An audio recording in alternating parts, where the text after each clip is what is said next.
Dia Mundial do Meio Ambiente e hoje vamos falar sobre as conferências mundiais, mas eu não vou estar sozinho, eu vou estar com o professor Jackson Lessa, que vai começar falando sobre a conferência de 1972 em Estocolmo. Vai aí, Big Jack! Vamos, galera! Então, nossa primeira conferência foi a Conferência de Estocolmo, realizada em 1972 na Suécia. Nessa conferência se discutiu a necessidade de se reduzir o uso de materiais tóxicos, a fundamental importância de se preservar o meio ambiente e, principalmente, como seria feito o financiamento para promover essas ações. Eu queria destacar que o principal órgão do meio ambiente, aquele que apresenta a maior autoridade, que é o Programa das Nações Unidas para o Meio Ambiente, foi criada justamente nessa conferência. E, nesse encontro, nós fizemos uma divisão.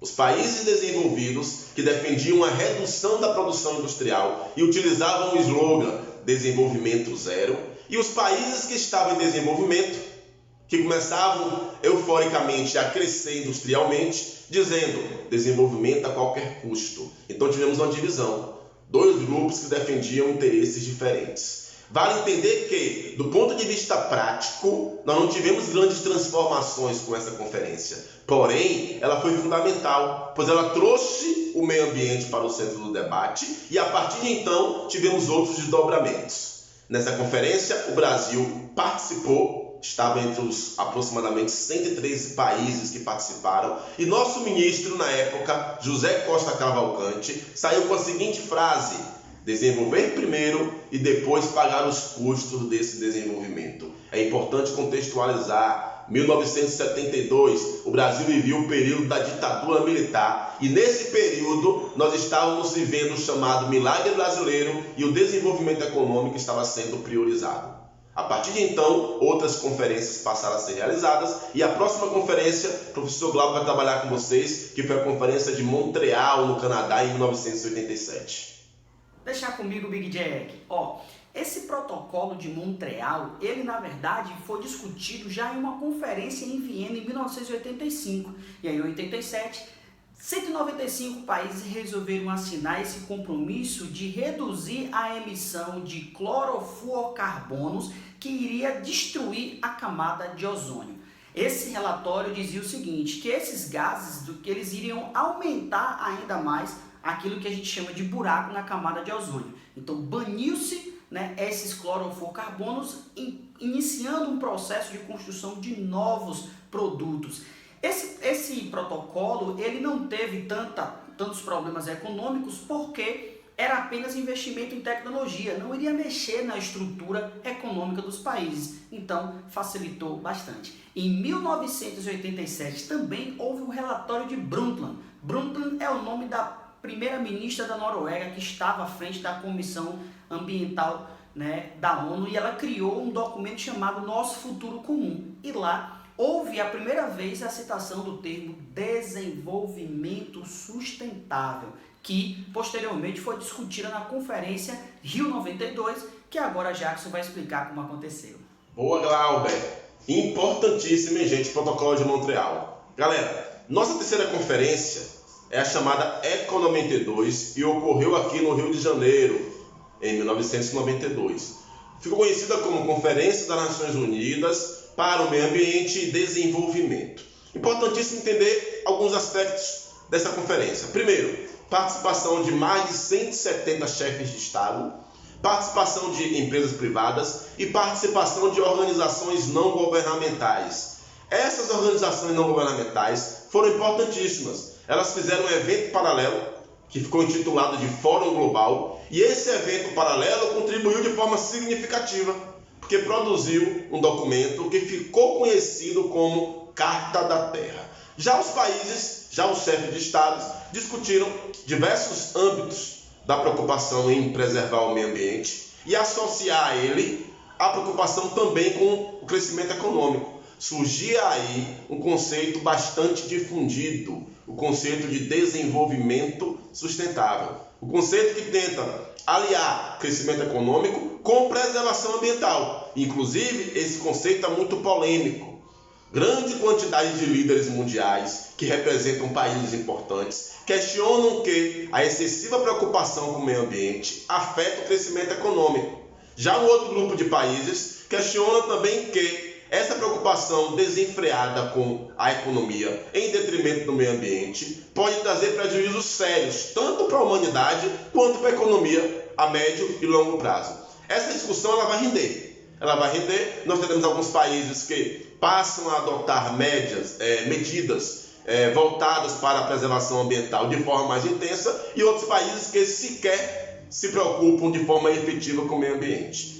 O processo que vai desencadear essa discussão vai gerar lá o protocolo de Kyoto, um dos mais famosos protocolos que Glauco vai trabalhar com vocês agora. Presta atenção. Bora de protocolo de Kyoto. Galera, olha só. O protocolo de Kyoto, na verdade, ele foi uma COP. O que é uma COP? É a Conferência das Partes. A Conferência das Partes é o menor evento ambiental que acontece todos os anos em alguma cidade. A primeira foi em Berlim, a segunda em Genebra e a terceira foi em Kyoto em 1997. O protocolo de Kyoto ele foi um documento assinado também por 197 países que visava reduzir as emissões de CO2 em 5,2% no mundo inteiro. Por isso, com o lema de responsabilidade comum, porém diferenciada, alguns países tiveram metas instituídas por esse relatório. No caso, Estados Unidos, União Europeia e Japão estiveram com as maiores cotas, para poder justamente diminuir e a gente chegar nesse número de 5,2%. Porém, os Estados Unidos da América, que são responsáveis por 36% das emissões de CO2 do planeta, ficaram de fora, alegando o seguinte, que essa diminuição com a cota de 8% poderia diminuir drasticamente o crescimento econômico americano naquele período e também com o argumento de que nações em desenvolvimento, como Índia e China, que produziam bastante, ficaram de fora desse acordo, não tendo metas instituídas. Os Estados Unidos não assinaram o acordo e esse acordo ele foi ratificado por alguns outros países em 2004, para que em 2008 ele começasse a valer e em 2012, enfim, chegar a essas metas. Com a saída dos Estados Unidos, essas metas elas não foram estabelecidas e o protocolo de Kyoto fracassou. Em 2012, houve a Rio+20, no qual fez com que houvesse uma análise maior e propusessem novas discussões ambientais no mundo. Mas isso agora eu deixo para o mestre Jackson. Valeu, Glaubinho! Pois bem, gente, a conferência que nós vamos ver agora, que é a Rio+20, justamente por ter ocorrido 20 anos depois da Eco 92, ela iria justamente organizar a assinatura de compromissos em relação ao meio ambiente por parte dos países que ratificaram o protocolo de Kyoto e aquelas nações emergentes que não eram obrigadas a assinar Kyoto e que tiveram 15 anos de, aspas, tolerância para conseguir desenvolver energias limpas, estruturar a economia, para poder adotar medidas mais rígidas em prol do meio ambiente. Nações como China, como Brasil, como Índia, como África do Sul. Qual o problema?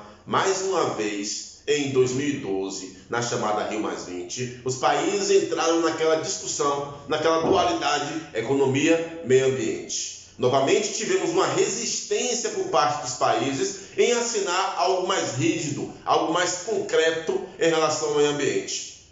De novo, algumas nações colocaram a economia acima das preocupações ambientais. O discurso de que a preocupação excessiva com o meio ambiente atingia a economia. Então, principalmente China e Estados Unidos protelaram essa ideia de assinar algo mais formal, trazendo com que as discussões girassem em torno de outros aspectos, outros temas também importantes, mas sem um compromisso certo, sem um compromisso rígido em prol do meio ambiente. Na discussão do Rio+20, colocou-se como desenvolvimento sustentável alguns aspectos sociais também, como combate à pobreza, combate à miséria, combate à fome, o que é, óbvio, muito importante. Há uma necessidade de equiparar a preocupação ambiental com a preocupação social. Os acordos mais rígidos ou as metas mais rígidas ficaram um pouquinho mais na frente. Ficaram no protocolo de Paris ou Acordo de Paris, que Glauco vai falar agora sobre ele para vocês. Vamos nessa, Jackson Lessa. Então chegamos até a COP21, também conhecido como Acordo de Paris, que foi realizado em dezembro de 2015. 197 países assinaram esse acordo, se comprometendo a reduzir as emissões de gases e ao mesmo tempo controlar o aumento da temperatura global em 2 graus, chegando até 1,5.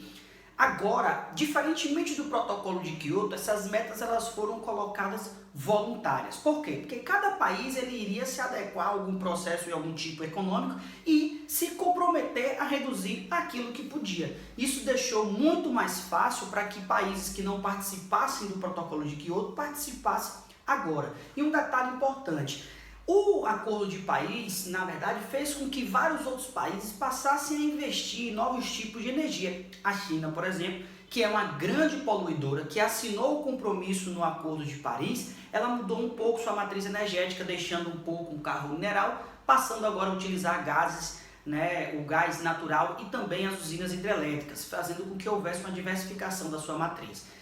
Os países se comprometeram também a criar um fundo de 100 bilhões de dólares para desenvolver políticas e técnicas para reduzir essas metas de emissões de CO2 e alcançar, na verdade, essa meta de reduzir até 2 graus a temperatura do planeta. Os Estados Unidos, dessa vez, no governo de Barack Obama, assina, o que é um importante passo e que todos pensam que seria um importante passo para o desenvolvimento melhor da comunidade ambiental global. Porém, Trump, em 2017, sai do acordo sem nenhum tipo de discussão, dizendo que também seria muito caro para o desenvolvimento da economia, visando, pensando no melhor dos Estados Unidos. America First, como ele sempre diz, priorizando os Estados Unidos. Nesse caso, sem o Acordo de Paris, sem a presença dos Estados Unidos, ficaria muito difícil bater essas metas, porque ele ainda continua sendo um dos maiores poluidores.